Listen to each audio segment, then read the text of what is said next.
Hey, what's up, Kalen here? Live stream number 42. 42 days in a row, streaming live. And, excuse me, I'm just waiting to pull up the stream. I did have some technical difficulties here a second ago. This is my second attempt. I have reduced my quality from 1080p to 720p. So hopefully this will get the job done. Looks like the stream is healthy. All right. Let's jump on in.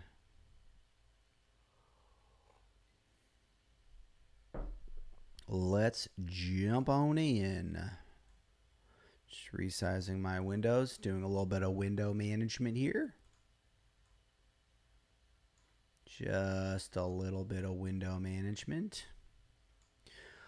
Okay, jumping in to the content. Shopify email. Let me pull this up here. So I've got a few tweets that I'm going to reference here in no particular order. Shopify email. So this is a new product offering from Shopify. And, okay, cookies, okay, whatever. And this is interesting. I saw a number of different tweets yesterday about this. Obviously some people a little feathers ruffled by the fact they're getting into a space where there are a lot of existing email products in the Shopify space and the e-commerce space in general. And, the question comes up is Shopify cannibalizing their ecosystem? And it's interesting. Sort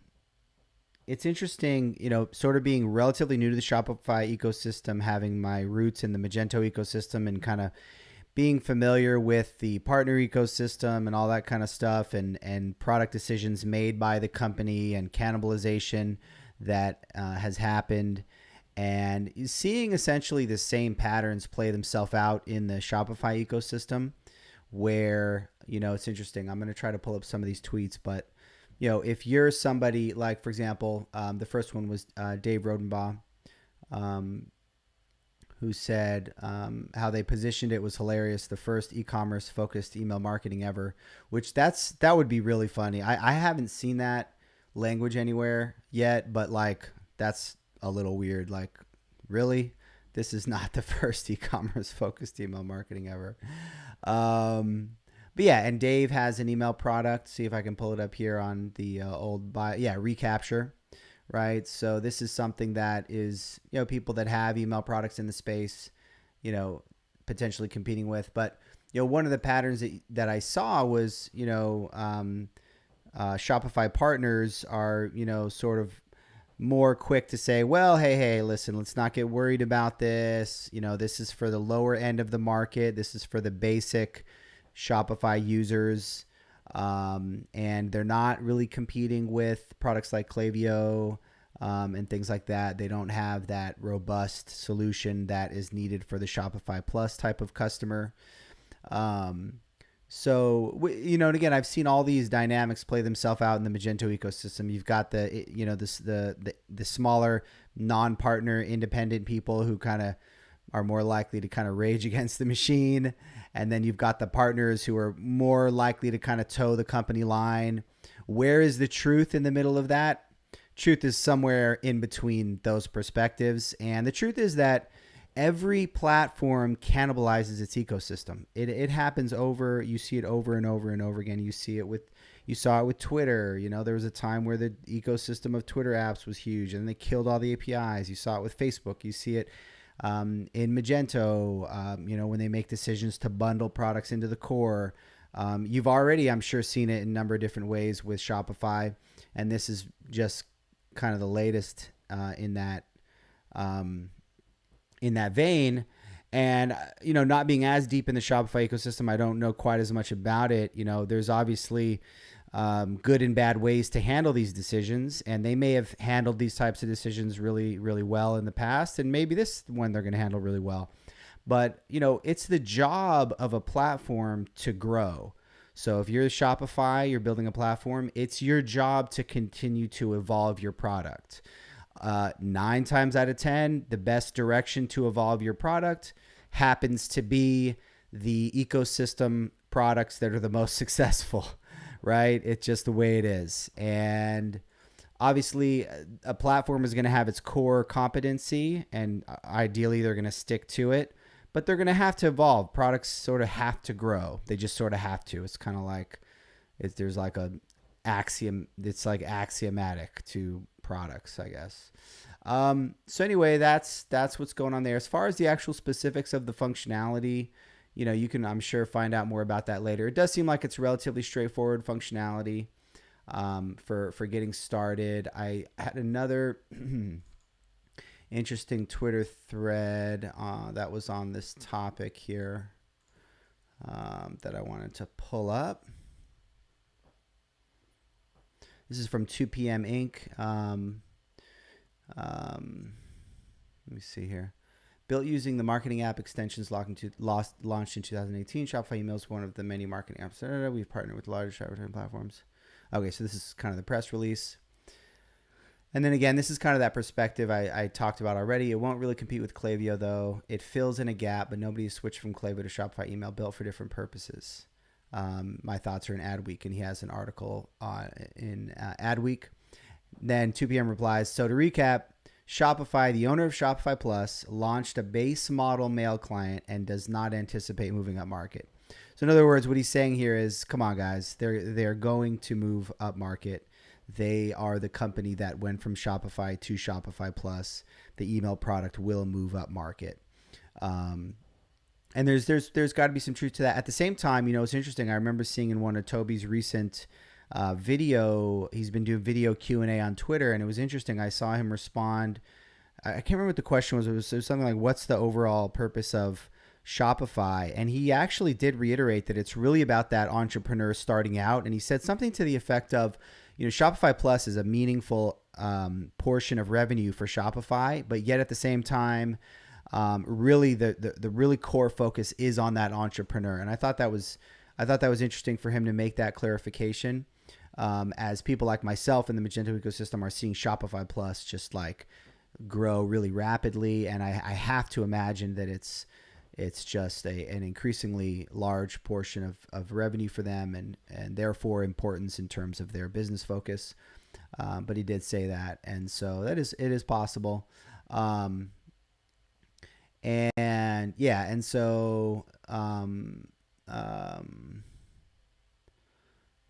Comment from Steve Deckard here. Shopify is interested in building the core of what 80% of users need, common functionality that all merchants want, not the advanced configurable mid-market enterprise software that a Plus merchant needs. For that, they'll enable APIs and partner-built solutions like Klaviyo. So yeah, this definitely makes a lot of sense. It's very hard to imagine Shopify building out that full-featured advanced configurable software in the near term.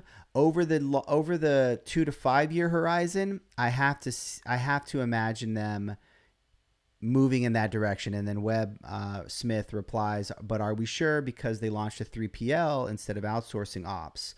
Another example of them doing things in-house, right? Another example of the platform evolving, the product growing, and essentially cannibalizing its ecosystem. And then they just bought a robotics company for 20x revenue, and there's a dope slide in the Ottawa office.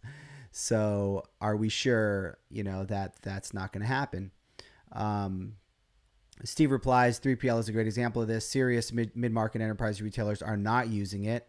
It's really the smaller retailers that are interested in using it. So again, maybe it is possible that even with some of these major acquisitions, they really are focused on the earlier stage entrepreneur than the mid-market. But so really interesting discussion around this topic. And it will be interesting to see what direction that goes. All right. Ooh, 10 minutes. That was a long one. Next up, this is going to be a long stream because I've got a number of interesting topics.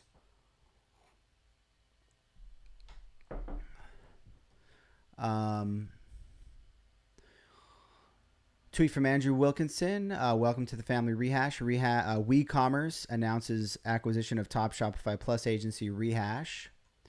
So I have not looked into this too much yet, but I just wanted to quickly peek at it and take a look at them. Really interested in WeCommerce, which is the I get a little confused because Andrew Wilkinson has so many things he's doing, but I think that he has the so Tiny Capital is the sort of investment company that owns a bunch of really cool companies. And then what is WeCommerce? I think WeCommerce is, pull this up real quick. WeCommerce is Chinese, right? This looks like something different. I think I was mixing up in my head WeCommerce and Tiny Capital. But let me see.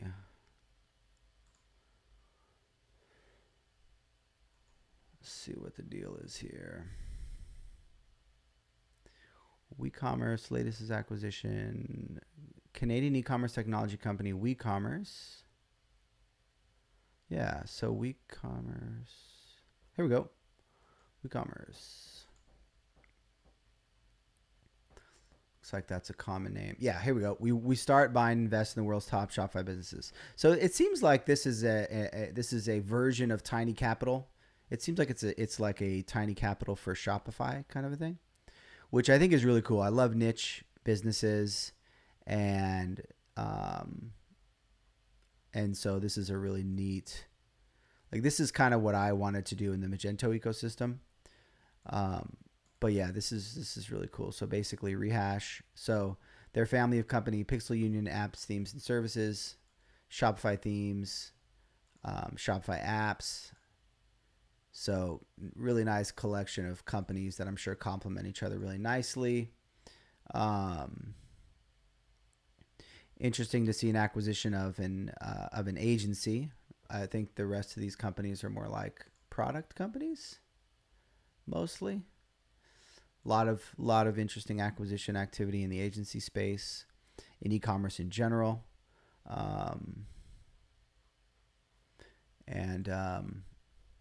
anyway, I'm kind of coming to this blind, so I just wanted to sort of check out this company. It looks like a cool company. Okay, well, I didn't really have many other thoughts on that, other than sort of wanted to wrap my head around it a little bit. But that looks really, really interesting. And congrats to Rehash and WeCommerce on the acquisition. All right, next up, this is an interesting one.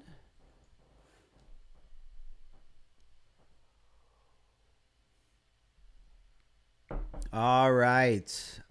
Boy Philip tagged me on this one yesterday.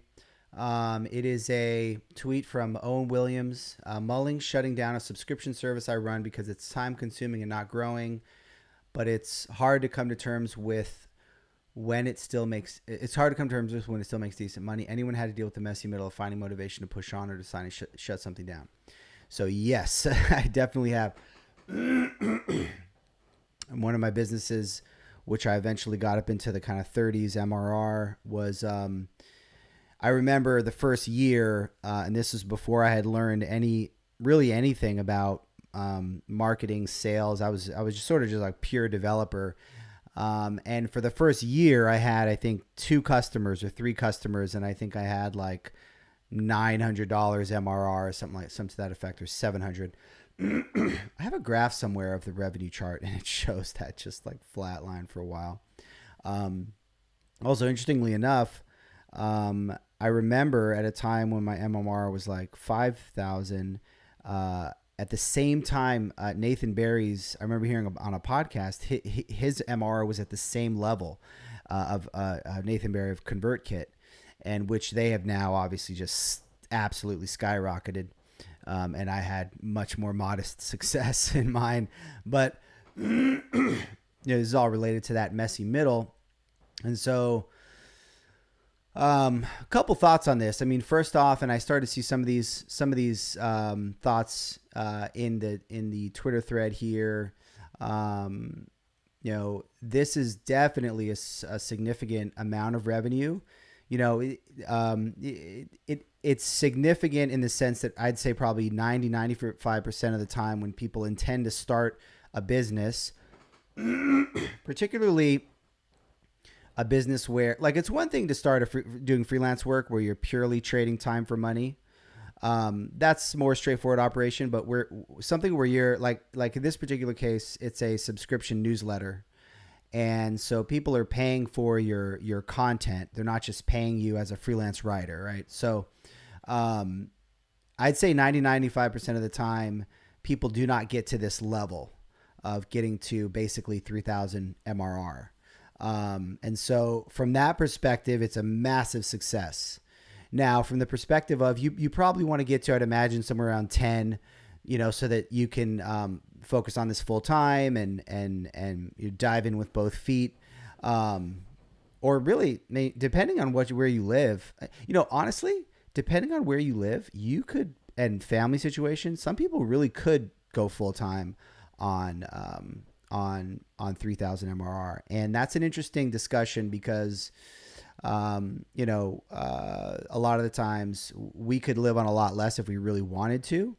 But let's say for the sake of argument, you need to get to like 10 to live on it, right? Which I assume is kind of the goal.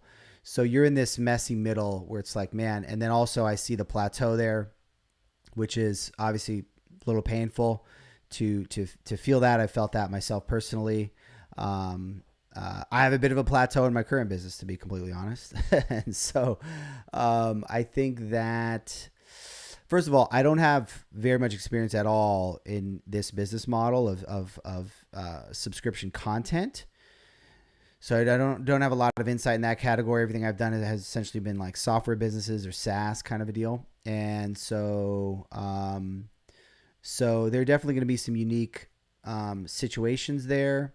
And I'm thinking of another friend I have who talked to me about some of the struggles related to having a subscription content business and how it just becomes a total grind. You got to put that content out every day.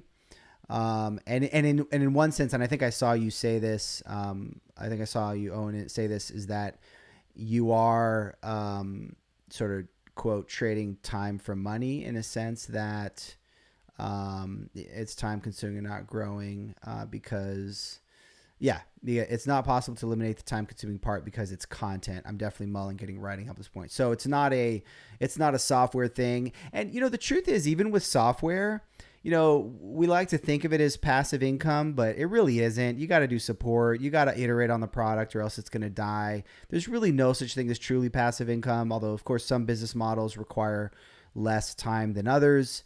And again, not having a lot of experience with content, I can imagine this is, to put out, and I don't know if it's daily or weekly, but to put out content on a regular basis can take a lot of time, particularly if you're spending multiple hours to write your content.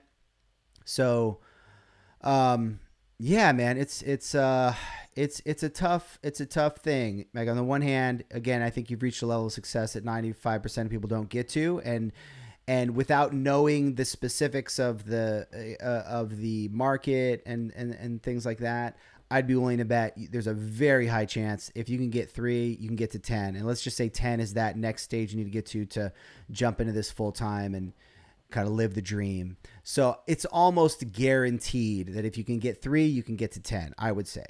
So from that perspective, like, you can totally get there. The other thing too is like, having been on the other side of getting to that revenue stage where you can do it full time and then getting to the revenue stage where you're making a lot more money than you would have at a full-time job, like it really, doesn't necessarily make you happy. And from a purely revenue perspective, and like probably the biggest factor by far is to what extent, you're still passionate about this. Like, it's possible that, And I'm kind of looking at the time scale on this graph. It's a little hard to see, but is this 2017? So this is like a 2-year period. So like it's possible that you're just not maybe even not interested in the subject matter anymore, or maybe you are interested in the subject matter, but the grind of producing the content is just sort of sapping the joy out of it.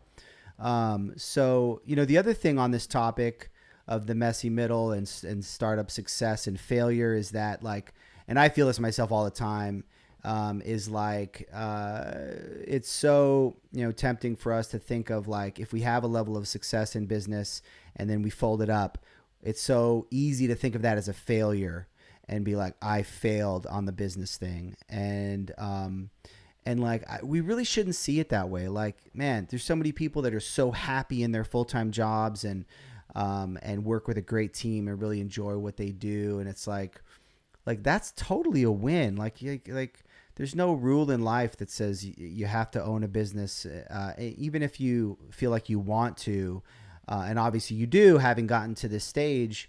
Like I think seeing that as a failure is an unhealthy perspective, and it's something that I definitely have. I think about that all the time with my own business and stuff. So, yeah, I think it comes down to, if you really want to do it, you definitely can. I without knowing that much, and you always want to be careful with saying you definitely can, but I would say there's a very, very high chance that you can get this to 10. And so, okay, so now I want to shift to talking specifically about outsourcing writing. So interestingly enough, I'm actually spinning up so I've been building out a content team for my own content. I'm doing these videos, and then I have a video editor. I have somebody doing. I have a writer, and I'm sort of building out a team. And then I'm wanting to productize that. So we're spinning up a productized service to essentially do content, and writing is a component of that. I've been really happy with what we've done so far, and so what we. Maybe I'll just pull up the website real quick, going into pitch mode here. So I'm almost ready to launch this, but actually, you know what? I think the video is going to autoplay, which might kill my stream, so I'm going to close it, change plans. But what I want to say here is, and there's some discussion of this in the Twitter thread, is whether you should try to outsource the writing. I actually recorded a video on this yesterday and talked about the process I've been using, which is basically record a video of yourself. Maybe it's 2 minutes, 3 minutes, 5 minutes, and then hand that off to a writer and have them write it for you. And so that's a process that it's been working well for me.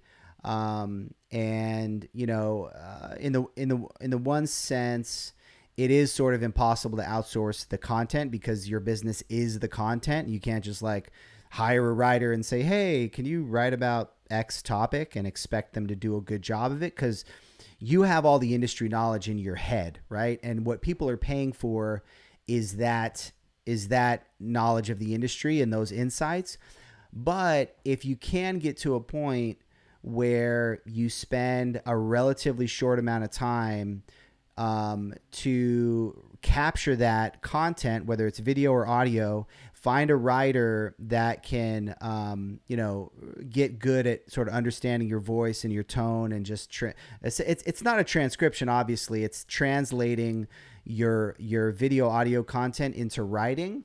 I've been really happy with it. They're posting directly to my own personal LinkedIn account. It's performing well in terms of engagement, and when I read the content, I'm happy with it, and I'm pretty particular. But like if somebody's representing my voice, like I want it to be right.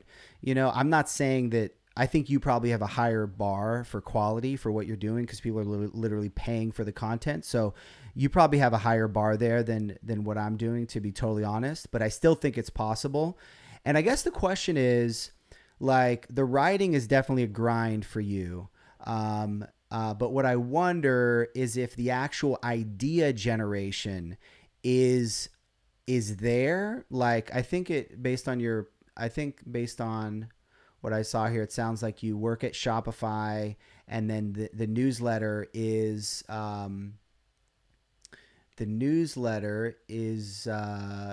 Tech Distill, technology news.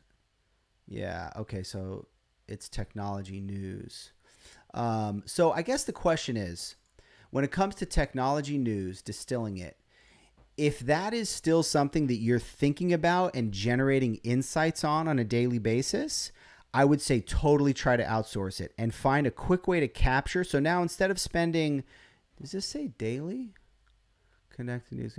We'll do the work, bring it to you, free sample. I'm not sure if it's daily or weekly. Okay, weekday. So it's weekly. So it's daily. Okay.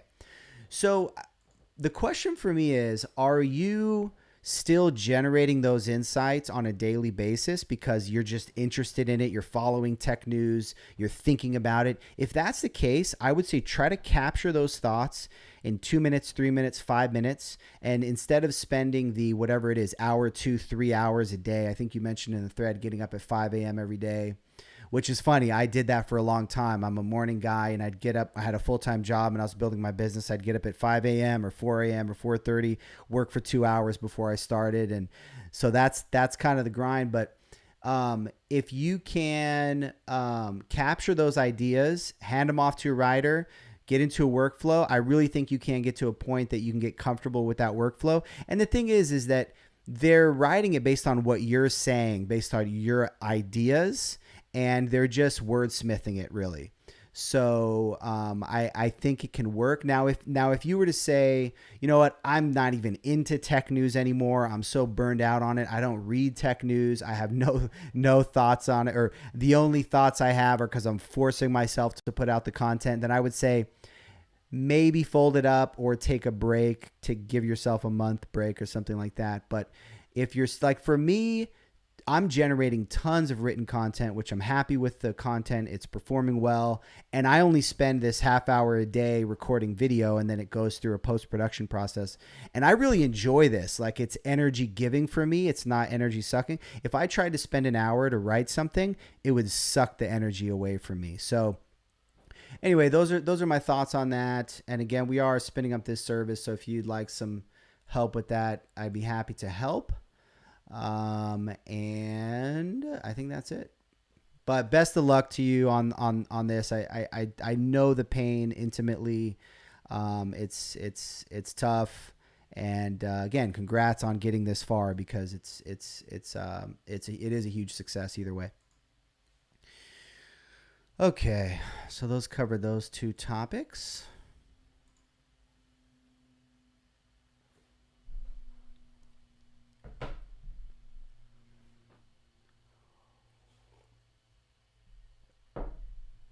All right, next up. This was a really cool tweet from Sahil Lavingia, creator of Gumroad. And tweet is, fall in love with a problem, not a solution. That way, as long as you're learning, you're not failing. You'll be friendly to your competitors. You'll put the customer first. And when the problem is solved, you'll move on instead of living long enough to become the villain. Man, there is so much in this tweet that resonates so deeply with me on these aspects of my journey in business the past several years. Like, there's so much in here. It's absolutely incredible. So I have definitely like felt all of these things. I've gone through that stage of where you're interested in a problem, you build a solution, and then you become religious about your solution. And by the way, this competitor thing is something I've struggled with a lot, where if I perceive someone to be a competitor, I had a very hard time interacting with competitors. I wasn't able to really genuinely be friendly. I learned to one of my takeaways was, a lot of times if you perceive someone as a competitor, particularly in the SaaS product space, you might want to think about them more as a potential partner. You might be able to do integrations with them. You'll be interested to see that customers might use both of you at the same time. I saw that before, which was interesting. And so this is huge to me, because I felt bad about not being able to be friendly with competitors. And that's something that, like this sentence right here has taken me years to learn and to become comfortable with. Same thing with this. You'll move on instead of living long enough to become the villain. Like, it's funny. Like, in some of the things I've done, I've felt that I've felt that tension. I don't want to go into too much detail on that actually, but maybe at some point I will in the future. And in learning, like, I'm in this phase the last month, 2 months, where I'm learning again, and to be honest, I had kind of stopped learning. I had built out my business, my current business. It started to make money, and I was like, cool. And I kind of detached a little bit from really wanting to learn, wanting to build, and I'm back in that mode again. It feels great. And I'm thinking about this service that I'm spinning up, Content Accelerator. And, what's interesting is that I'm starting to see other solutions in the same space, in the content production space. And I feel that thing come up, whether it's jealousy or fear related to, oh, here's a competitor. Are they better than me? Are they da-da-da-da? I feel those feelings come up. And then because I'm interested in the problem and I'm not so religious yet about my solution, I mean, the solution isn't even live yet in the sense of having paying customers other than myself. So I'm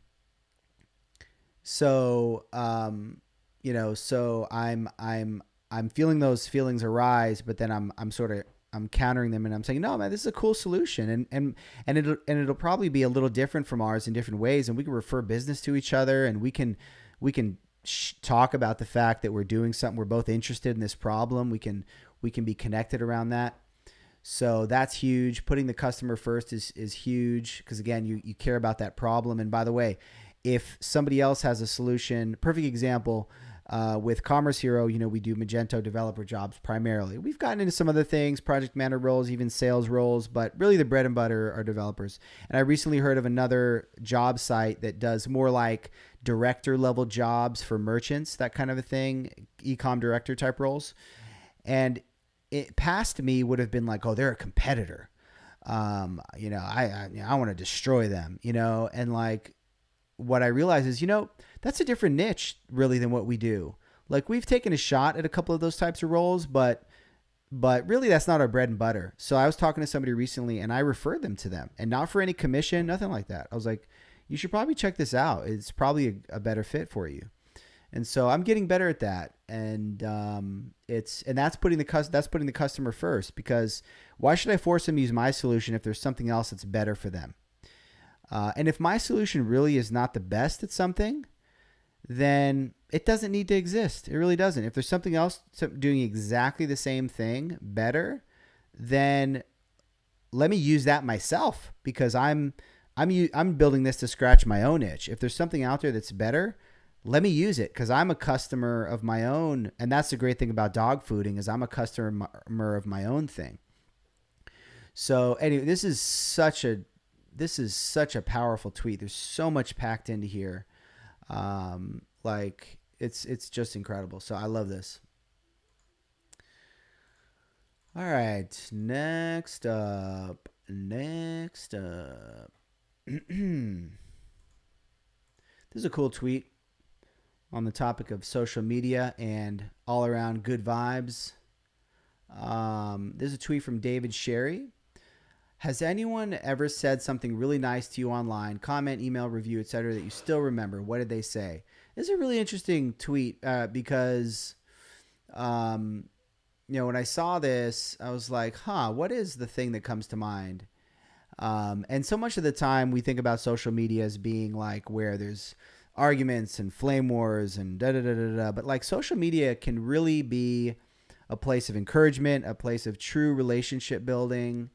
It can be awesome, man. And I have to say, I'm kind of falling in love with Twitter all over again. And this is something that my boy Moses Akizian, previously community manager at Magento,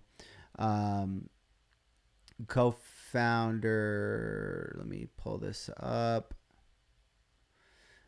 organizer of the LA Magento meetup. He's been firing up a lot of great meetups recently. Fayeli. Oh, this is cool. They have the pronunciation of the name. Fieli. That's really useful. Fieli coffee, which is really cool. I think it's like a coffee brand, which is awesome. And all around good dude. And so, anyways, my reply was that it was something he said to me 2 or 3 years ago. Turns out that it was, what's the date on this? March 2015. So this is almost 4.5 years ago. This was literally the first thing that came to mind for me. He said, there are many great startup founders. Then there's Kalen, family man, passionate, dedicated. And this just really meant a lot to me. And I remembered it. And I've thought about that tweet a couple of times over the past recent years, just because it was really meaningful to me. And I wish tweets were more easy to search, because I was like, I didn't even try to search for it because it's so hard to search for anything that's older than a couple of weeks. But he put it up. I threw it on my website because it's awesome. But anyways, yeah, just wanted to mention that. And so, there's so much we can do to be positive on social media, encourage one another in really meaningful ways. All right. Last up, speaking of social media, this is just a fun Twitter account. Sir Michael. He just he does the funniest stuff. Like this particular one, how do you say Antarctica? Antarctica. He says it's basically ironic writing and sarcasm. And I'm not going to read the whole thing, but if you ask me, the problem with Antarctica is it was built in a terrible location. It's not near any shops or restaurant. This must be annoying for the Antarctican citizens. Anyway, so it's really funny. He also does these really funny things where he like sends letters. He does like the funniest like IRL stuff where like he'll send a letter. Like, what was the one I saw recently? He sent a letter, I think, to some big brand, and he sends actual physical letters, and they're like, it's a joke, but they can't tell it's a joke. But he'll be like, I remember this one I saw where he was like, I would like to be an influencer for your brand and whatever. And then they'll send response letters. They'll send actual physical letter responses because they can't tell it's a joke. And so it's just so funny. Like, anyway, if you need some more laughs in your life, you got to follow him. He's freaking hilarious. All right, that's all I got for you today. Hope you have a fantastic Wednesday, and I will see you tomorrow.